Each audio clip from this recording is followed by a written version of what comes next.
In Aniana, a woman now faces charges for a crash earlier this year that claimed the life of her young daughter. A grand jury has formally charged Carly Edwards with criminally negligent homicide in the April crash. Edwards' 5-year-old daughter was in a truck with her on Highway 79 in the Trafford area when it crashed and landed into a creek. Neither Edwards or her daughter were wearing seat belts. Edwards was arrested and indicted for her daughter's death this month. Her arraignment is set for next February. The search for a missing man continues in Sylacauga. This is Joseph Meredith. Police say the 53-year-old was last seen Saturday morning just after 7:30 on Douglas Avenue. He was wearing a work vest, a long-sleeve Heritage plastic work shirt, tan pants, and boots. Meredith is known to have a health condition.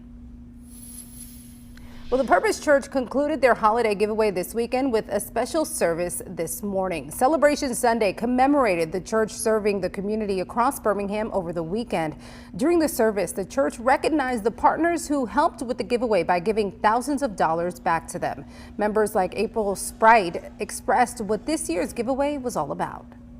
The community has been blessed. One thing we know, like Pastor said yesterday, they definitely felt our presence. From Piggly Wiggly helping the people in the area, from the gas stations, like we had people that we just were able to fill tanks up for. And then again at the Dugan facility, the seniors were tremendously blessed.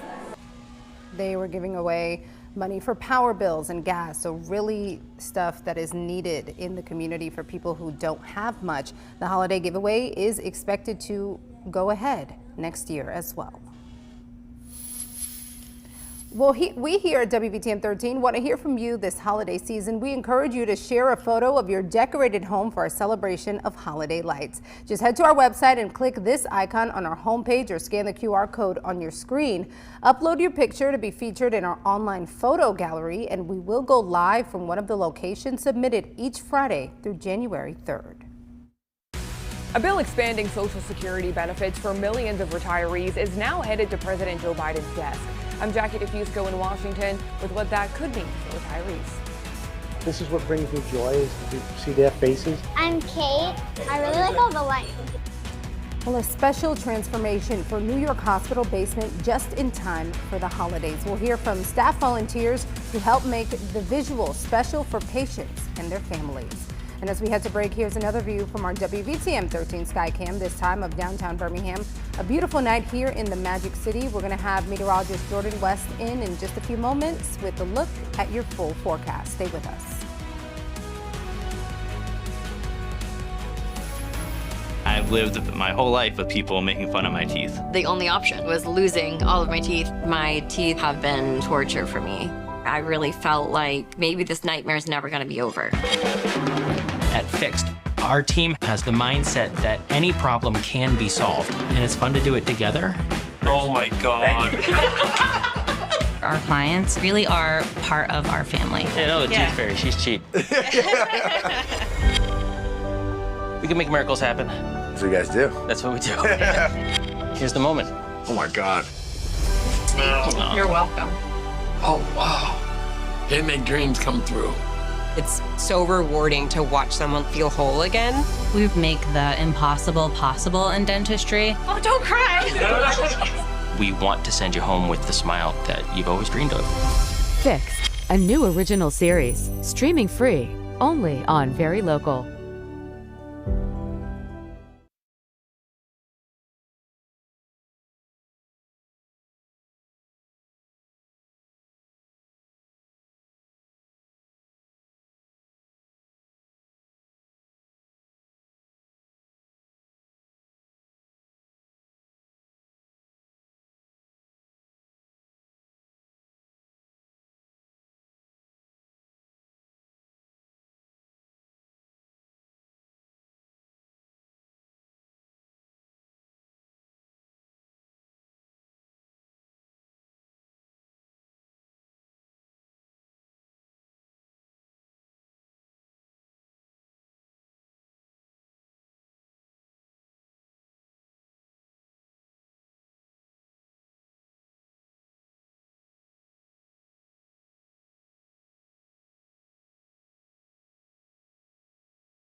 A bill expanding Social Security benefits for millions of Americans is now headed to President Joe Biden's desk.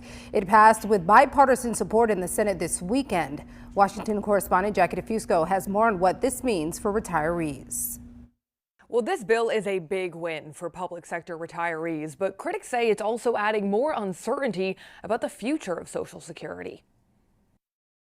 For decades, federal policies have limited Social Security payments for many public sector workers who also receive pensions. You're penalizing public servants, policemen, firefighters, and educators. Retired teacher Martha Karlovitz has been fighting to repeal those policies since 2001. About how much money do you think that you have lost under the current system since your retirement? It's estimated that I've lost about $110,000. Now, a bipartisan bill that would boost Social Security benefits for nearly 3 million Americans has won final approval in Congress. Tonight, the Senate finally corrects a 50-year mistake. But that correction comes with a big price tag, nearly $200 billion, further straining the Social Security Trust Fund. It accelerates the insolvency of Social Security by 6 months. And that could impact everyone who relies on the program.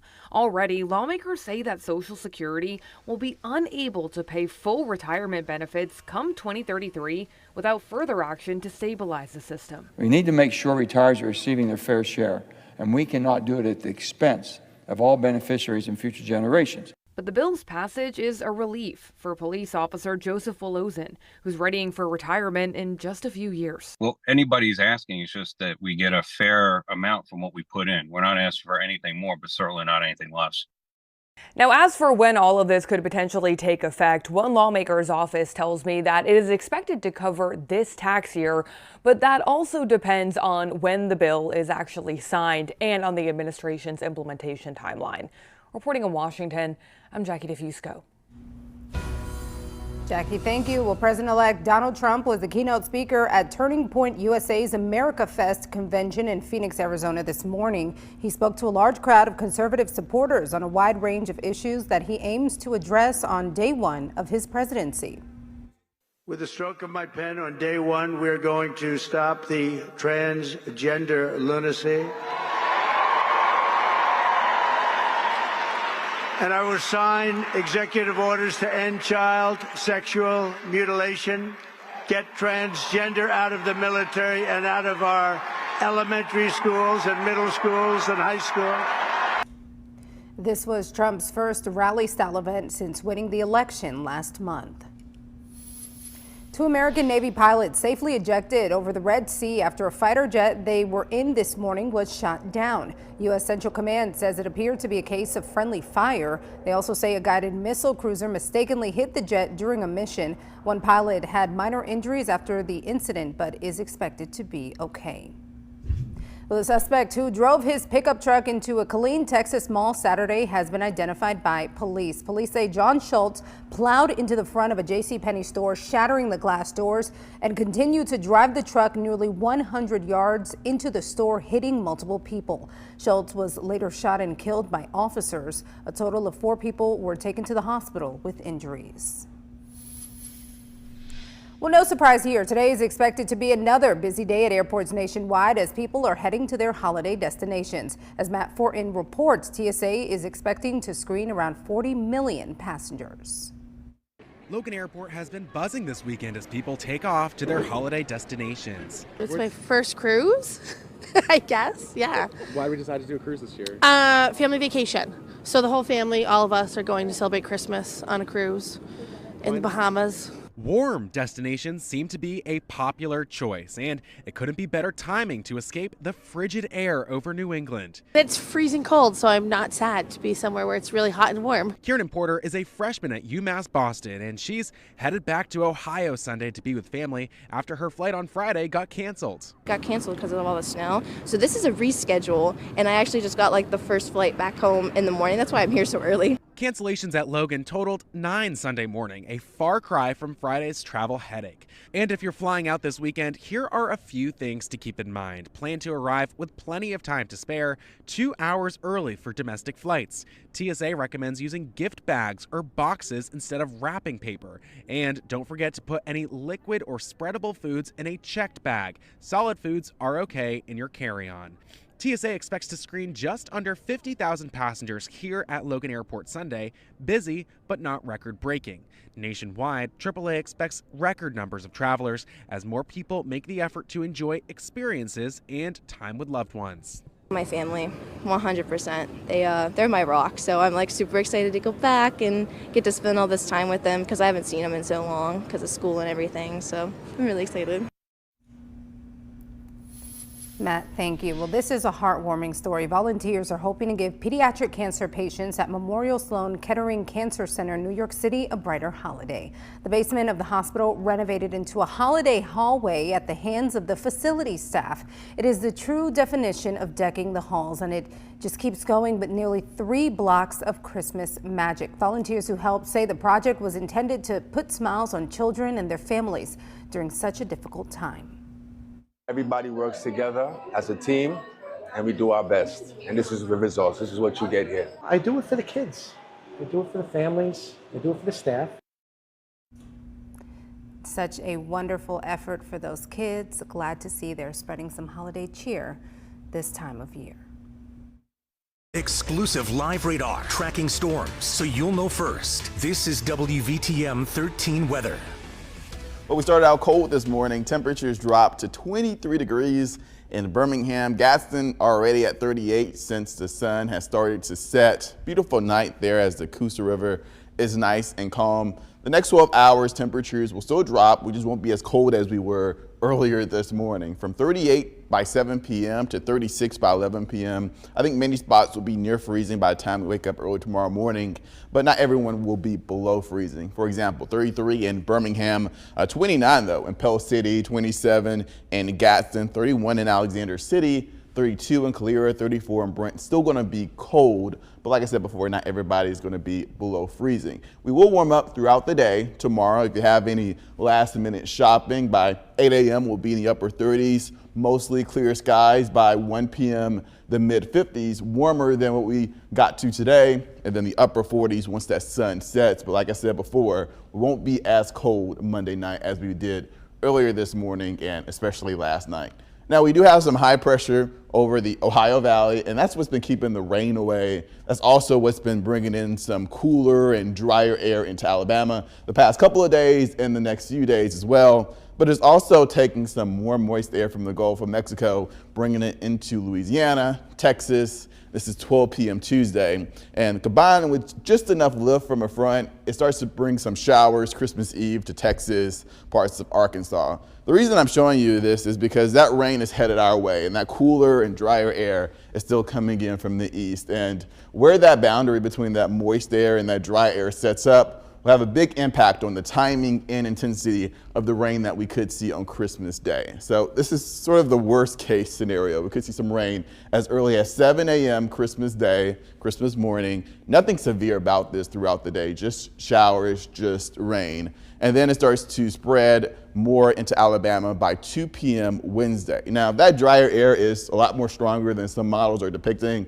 we could go the entire morning of Christmas Day without any rain, but the chances for rain increase throughout the day regardless, with downpours potentially as far just south of Birmingham. Then by 8 p.m. Wednesday, the rain starts to clear out, more spotty in nature. We'll see some lingering showers early Thursday morning, and then that chance for rain continues both Friday and Saturday before some storms roll in on Sunday. But to recap, we're going to be warming up at least to start the work week. 55 the high tomorrow, cooler where it's more drier and that cooler air is coming in from that high pressure to the north, and warmer where that warm moist air is coming in from the south. But notice those temperatures warming throughout the work week, and that's going to add the fuel for those storms potentially on Sunday.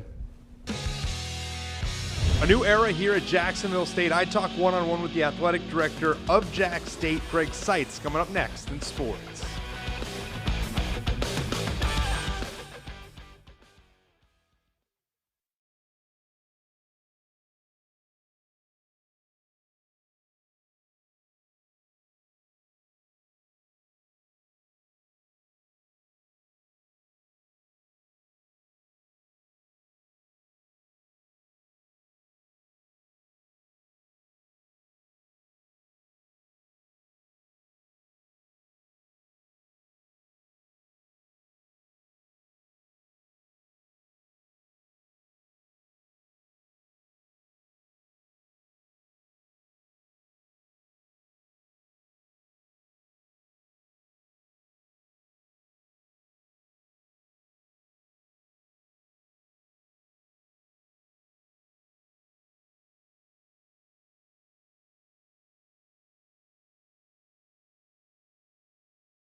Now, WVTM 13 Sports. Here at Jacksonville State with Athletic Director Greg Seitz.